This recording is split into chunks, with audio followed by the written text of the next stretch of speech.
আসসালামু আলাইকুম বন্ধুরা, সবাই কেমন আছেন? আশা করি ভালো আছেন। তো আজকে আপনাদেরকে আমাদের গ্রামে বিলের মধ্যে নিয়ে আসছি কাঁকড়া ধরা দেখানোর জন্য। কাঁকড়া কিভাবে ধরা হয়, ঠিক আছে? আমার ভাই, এই যে দেখতে পাচ্ছেন সামনে আমার বন্ধু ভাই যেটাই বলি, এটা কিন্তু কাঁকড়া ধরা এক্সপার্ট, ঠিক আছে? একজন বলে দিবে যে এই গর্তে কাঁকড়া আছে, ঠিক আছে? তো অন্যজন সেই গর্ত থেকে কাঁকড়া হাত দিয়ে টেনে বের করবে। ভাইরা, আপনারা হয়তো বলতে পারেন যে এই গর্তে কাঁকড়া আছে, এটা কি এমন কেমন কঠিন কথা? ভাইরা, কাঁকড়ার গর্তে কিন্তু আবার সাপও থাকে। আপনার যদি ভুল গর্তে যদি আপনি হাত দিয়ে কাঁকড়া ধরতে যান, এমন আছে সাপের কামড় খেয়ে বাড়িতে যেতেও হতে পারে কাঁকড়া না নেই। তো কোন গর্তে কাঁকড়া আছে এটা জানা কিন্তু খুবই গুরুত্বপূর্ণ। তো সামনে যাকে দেখতে পাচ্ছেন উনি কিন্তু এই জিনিসটা খুব ভালো বলতে পারেন যে কোন গর্তে কাঁকড়া আর কোন গর্তে সাপ থাকতে পারে। আর এই যে পিছনে যাকে দেখতে পাচ্ছেন সে কিন্তু খুবই সাহসী। কাঁকড়ার গর্তে হাত দিয়ে কাঁকড়া বের করা। কাঁকড়ার কামড় কে খাইছেন আর কে খান নাই তা তো জানি না। তো যে খাইছে কাঁকড়ার কামড় সে কিন্তু বলতে পারবে আসলে কতটা যন্ত্রণাদায়ক। তো বন্ধুরা, আপনারা দেখতে থাকুন। তো আপনাদেরকে দেখাচ্ছি কিভাবে কাঁকড়া ধরা হয়, ঠিক আছে, গর্ত থেকে। দেখুন, আমরা কিন্তু এখন একটা পুকুর পাড়ে আসছি। বিলের মাঝখানে পুকুর, এটা দেখতে পাচ্ছেন আপনারা। তো এটা কিন্তু বিলের মাঝখানে পুকুর, দেখতে সুন্দর লাগলেও এটা কিন্তু আসলে সুন্দর না। কী বলবো আপনাদেরকে, দুঃখের কথা যে এই বিলটা কিন্তু অনেক বড় একটা বিল, ঠিক আছে? প্রায় 5 থেকে 6 মাইল লম্বা এবং 3 মাইলের মতন চওড়া হবে। তো এই বিলের মাঝে কিন্তু কয়েকটা পুকুর হয়েছে, ঠিক আছে? একটা, দুইটা, তিনটা, চারটা, আর এই একটা, পাঁচটা, ঠিক আছে? আরও আছে, দেখাচ্ছি, দাঁড়ান।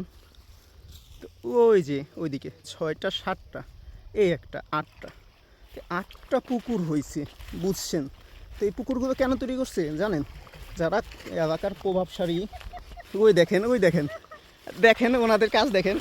কাঁকড়া বিশেষজ্ঞরা কাঁকড়া ধরতে এসে নিজেরাই ভিজে একাকার। তো এইগুলো আসলে মজার কাহিনী, এগুলো হয়, ঘটেই থাকে। যারা গ্রামে থাকছেন বা গ্রামে থাকেন তারাই বলতে পারবেন, বুঝতে পারবেন এই মজার স্মৃতিগুলো। তো কী বলবো, এই যে এটা বলতেছিলাম আর কি, যে গ্রামের প্রভাবশালীরা কিন্তু এই পুকুরগুলো খনন করছে। কিসের জন্য খনন করছে? যখন বিলের পানি শুকিয়ে যায়, মাছগুলো কোথায় যাবে? যেখানে পানি থাকবে সেখানে। তো এই পুকুরে কিন্তু পানি থাকে, পানি থাকার ফলে পুকুরে সব মাছ গিয়ে আশ্রয় নেয়।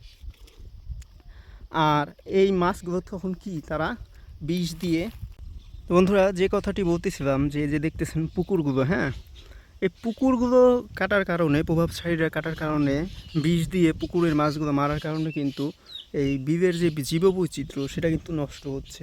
কীভাবে নষ্ট হচ্ছে? সামনে আমরা দেখতেছি যত বছর যাচ্ছে, যত দিন যাচ্ছে, এই বিলের মাছ কিন্তু আগের মতো আর আমরা পাচ্ছি না বা হচ্ছে না।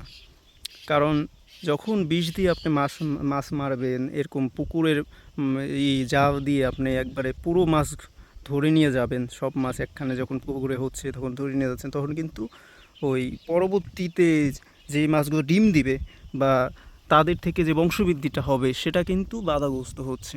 এই কারণে কিন্তু আমাদের এই বিলের এখন, আগে যেমন 5-10 বছর আগে আমরা যখন আরও ছোটো ছিলাম তখন যেমন মাছ পেতাম, এখন কিন্তু সেই মাছটা পাওয়া যায় না। যার কারণে এখন আর ওই মাছ আমরা মারি না, বা বিলে যখন পানি হয় তখন কিন্তু আগে আমরা অনেক আনন্দ করতাম, মাছ মারতাম, জাল দিয়ে বলেন বা ট্যাটা দিয়ে বলেন, পোলো দিয়ে বলেন, মাছ মারতাম বড়শি দিয়ে। তো এখন কিন্তু ওই মাছ পাওয়া যায় না, ঠিক আছে? আমরা এখন রাত্রে যদি ট্যাটা নিয়ে আসি মাছ মারতে, দেখা গেছে যে মাছ পাওয়া যায় না আগের মতো। আগে ব্যাগ দেখা গেছে, আমার এমনও দিন গেছে যে একটা গাবলা পুরো ভরে গেছে শুধু বাম মাছ দিয়ে, ঠিক আছে? এতগুলো বাম মাছ পাইছি। টাকি মাছ মারতামই না, এমন সময় গেছে যে টাকি মাছ দেখলে মানে অনীহা, যে বাম মাছ, এত বাম মাছ, কিন্তু সেই বাম মাছ এখন মনে করেন যে খুঁজে পাওয়া যায় না। টাকি মাছই আমি মনে করেন যে যাই, দু একটা পাওয়া যায়, কিন্তু বাম মাছ খুঁজে পাওয়া যায় না। তো এই কী আর বলবো বলেন? তো সরকারের আমার মনে হয় যে এদিকে একটু নজর দেওয়া উচিত, যে যে যেন তেন যার একটু ক্ষমতা হয়েছে মনে করেন যে এরকম কাজ করবে প্রভাব খাটিয়ে, এই এই যে আমাদের যে পিভ, আমাদের যে গ্রাম, আমাদের যে জীববৈচিত্র্য, এগুলোকে ধ্বংস করে নিজেদের ব্যবসায়িক স্বার্থে কাজে লাগাবে। তো এগুলো আসলে করতে দেওয়াটা, এইভাবে অবাধে করতে দেওয়াটা আমার মনে হয় যে উচিত না। তো আপনাদের কি মনে হয়, আপনারা একটু কমেন্টে জানাবেন। তো আজকের ভিডিও থেকে বিদায় নিচ্ছি। আজ এই পর্যন্তই। সবাই ভালো থাকবেন, সুস্থ থাকবেন। আল্লাহ হাফিজ।